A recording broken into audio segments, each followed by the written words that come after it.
What if I told you that one of the most disruptive plays of the NFL offseason didn't happen on a practice field or during a team meeting, but outside a fast food joint, in the form of a fried chicken giveaway? It sounds ridiculous, right? Like something straight out of a PR stunt gone viral. But what unfolded in Cleveland wasn't a joke, and it wasn't an accident. It was a calculated, brilliant, and borderline revolutionary move, orchestrated by a rookie quarterback who's not just trying to make it in the NFL. He's trying to change the game entirely. This is the story of how Shedeur Sanders, the youngest son of the legendary Deion coach Prime Sanders, used a bucket of KFC to blindside the National Football League. And no, I'm not speaking metaphorically. What started as a wholesome family challenge turned into one of the most sophisticated branding plays we've seen from an incoming rookie in years, maybe ever. At first glance, it all seemed innocent enough. Coach Prime, ever the showman and cultural lightning rod, put a friendly challenge in front of his three sons. Go to 3 different cities, hand out 250 KFC meals to the community, and engage with fans. A gesture of goodwill, a nod to humility and leadership off the field. Feel-good moment. Nothing more, right? That's exactly what most people thought. Shiloh Sanders headed to Tampa. Deion Jr. posted up in Dallas. And Shedeur, he went to Cleveland. Each of them posted photos, handed out food, interacted with fans, and got a few laughs online. But what the world didn't realize, what the NFL didn't realize, was that Shedeur wasn't playing checkers. He was playing chess, while his brothers were doing social media challenges. Shedeur turned Cleveland into a live focus group.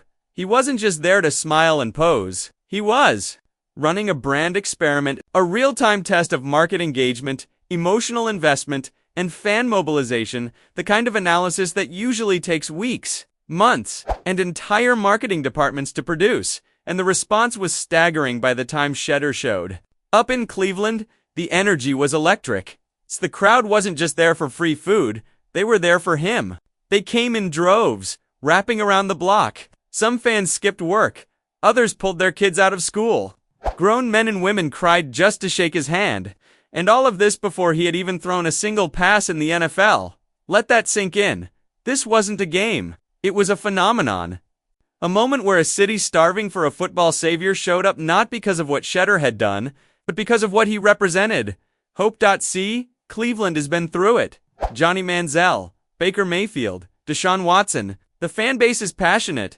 But they've been promised greatness only to watch it unravel time and time again.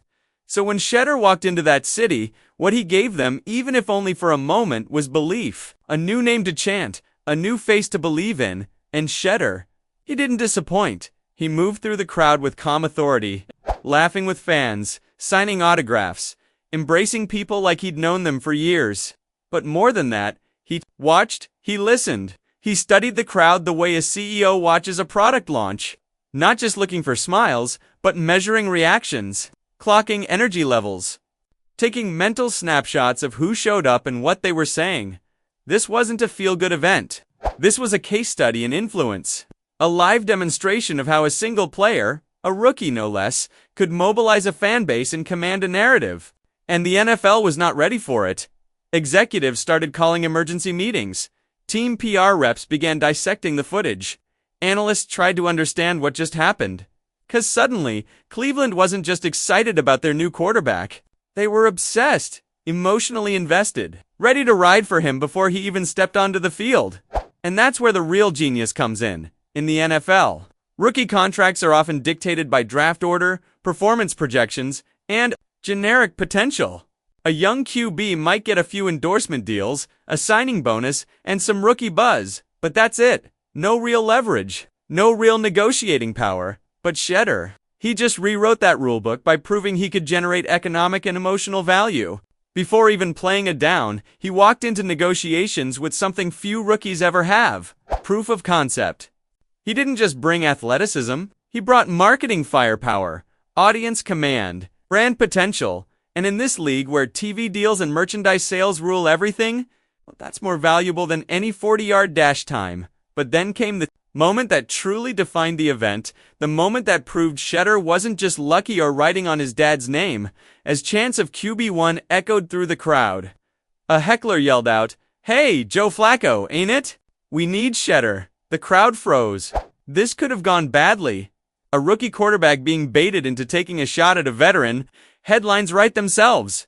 Social media explodes, but Shedeur, he didn't blink. He smiled. He turned to the crowd, lifted the mic and said, "Nah, Joe Flacco, that's my guy. It's a vet.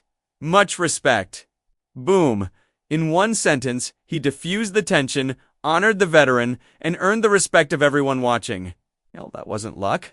That was emotional intelligence, awareness, leadership, and a deep understanding of what it takes to lead not just a team, but a city. That moment, right there, is what separated Shedeur from the rest of the rookie class. Most young players fumble in situations like that. They either get nervous or they try too hard. Shedeur, he owned it. It's like he's been doing this his whole life, because in many ways, he has. He's dropped music that's already playing in tailgate lots. His social media following eclipses entire position groups. He's got charisma, presence, and a deep understanding of how media, perception, and culture intertwine. He's not waiting for Nike to call. He's building his own brand from scratch. And that KFC moment? It wasn't about chicken.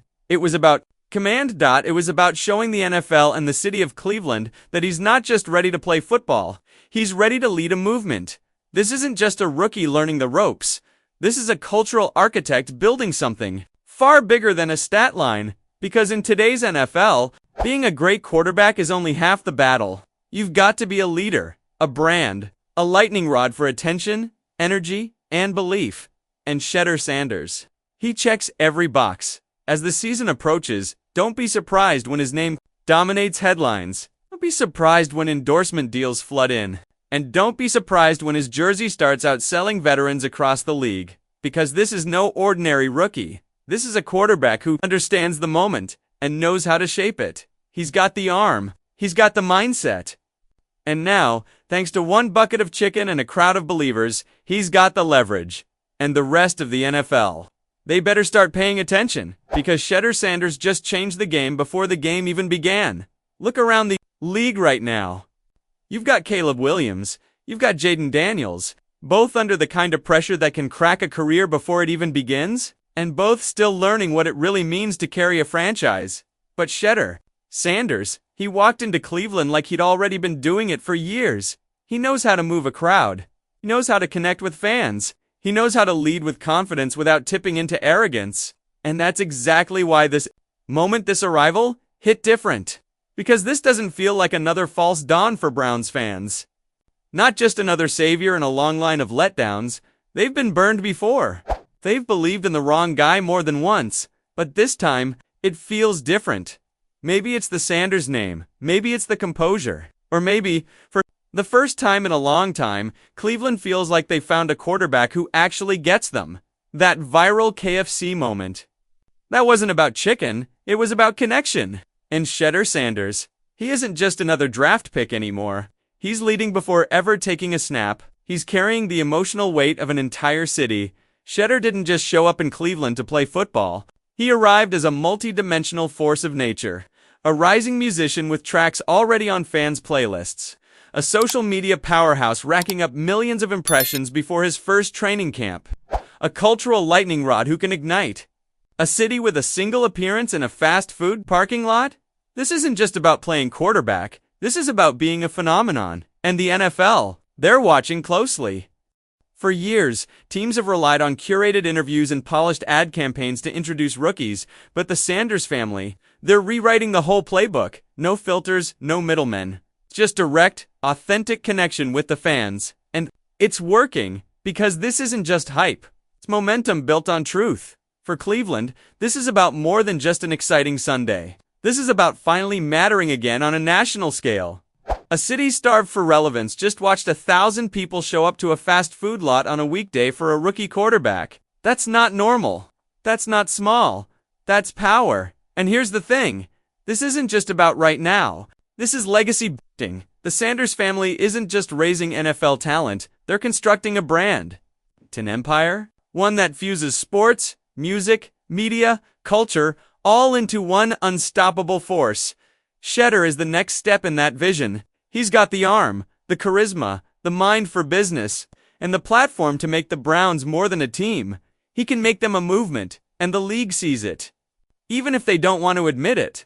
What happened at that vet? That was a live demo of branding, of contract leverage, of market power. And the Sanders family executed it with pinpoint precision. Scouts can break down tape, test arm angles, time 40s. But what they can't quantify, at least not yet, is the ability to flip the emotional switch in a city and rally thousands before your first preseason rep, and Shedeur did just that. So now, across front offices, a new question is echoing. What's that worth? Because Shedeur Sanders is not coming in as just another rookie. He's entering as the face of a franchise. It's a cultural icon, and every single one of those viral moments. That's leverage. That's why executives are uneasy. The Sanders family isn't just playing the game, they're changing the rules. They've proven a rookie doesn't need to be molded by the PR department. He can walk in as a fully brand with gravity. That shift. That changes everything. It changes how contracts get negotiated. It changes what teams expect from their stars. It shifts the power dynamic entirely. Because Cleveland doesn't just have a quarterback, they have a visionary. Someone who can move merch, fill stadiums, inspire a fan base, and carry a legacy. For years, the NFL tried to control the image of its stars, wrap them in clean narratives, and deliver them like products. But the Sanders family just broke that model. And now, with Shedeur in the spotlight, the league has two choices: adapt or get left behind. So what did we witness in Cleveland? A flashy marketing moment, or the first glimpse of something bigger, something revolutionary? Is Shedeur Sanders the one to finally lift Cleveland out of the shadows of its past? And more than that, are we watching the NFL itself evolve right in front of us? Because this isn't a blank canvas rookie waiting to be shaped. This is a family that came in telling their story on their terms, building something real, and they're doing it one viral moment at a time. Now I'm tossing this back to you. If you're Andrew Berry... what's your move? You hand Shedeur the keys now? Or let him sit behind the vets a little longer? And defensively, are we looking at the beginnings of the league's most feared front seven? Drop your thoughts in the comments. I'm reading them all. Now, let's talk defense. Myles Garrett. I don't just see him as a dominant edge presence anymore. I see a tone setter emotionally, physically, leading from the front. It's demanding excellence. The Browns have flashed on defense before, but now we need consistency. And Garrett looks locked in, ready to be the rock. Then you look at Mason Graham. This kid isn't stumbling around like a rookie. He's absorbing, adjusting, executing. It's like watching a sculptor mold raw clay with precision. Garrett commands double teams, and Graham's already exploiting those gaps. With Schwartz designing chaos and Garrett mentoring him, Graham might be a breakout name before week 1 even kicks off. And don't sleep on the wild Carson Schweissinger. You can't replace a presence like Jeremiah Owusu-Koramoah, but Schweissinger brings something gritty, tough, classic. He's got that C-ball, get ball DNA. 90 solo tackles last season, that's not a fluke. It's film study, instinct, relentless effort. And the coaching staff, they see it. The vets feel it. He's not loud, but when the whistle blows, it's go time. And Jock, he might not be on the field just yet. He's still leading. From the sideline, in the meetings, in the locker room. That energy, you can't put it on a stat sheet, but you can feel it. This defense is evolving into a brotherhood, and that brings us back to Shedeur. He's not just coming in with flash, he's showing humility, respect for the vets, understanding the culture, and that's earning him respect. Fast. Kevin Stefanski sees it, the team sees it, and fans, they're starting to believe. Speaking of which, Browns fans, let's talk about Joel Bitonio's return. What does his leadership mean for the trenches? Are you excited to see Dillon Gabriel and Shedeur Sanders battling it out in that quarterback room? Let me know down below, because while the offensive line is getting back to its hard-nosed roots, the quarterback position, it's entering a new era. Stefanski's approach is crystal clear. No wasted reps. Every OTA session, every minicamp drill, every snap counts. And it's not about tearing each other down. There's respect, curiosity, camaraderie. As Stefanski said, they're sponges. This isn't coach speak. It's real. These young guys want to learn, grow, improve, and with mentors like Flacco, Pickett, and Watson, the opportunity is there. That's what makes this season so compelling. It's not just about talent on paper. It's about chemistry, culture, vision, and I, for one, can't wait to see how it unfolds. Thanks for watching. I'll see you in the next one.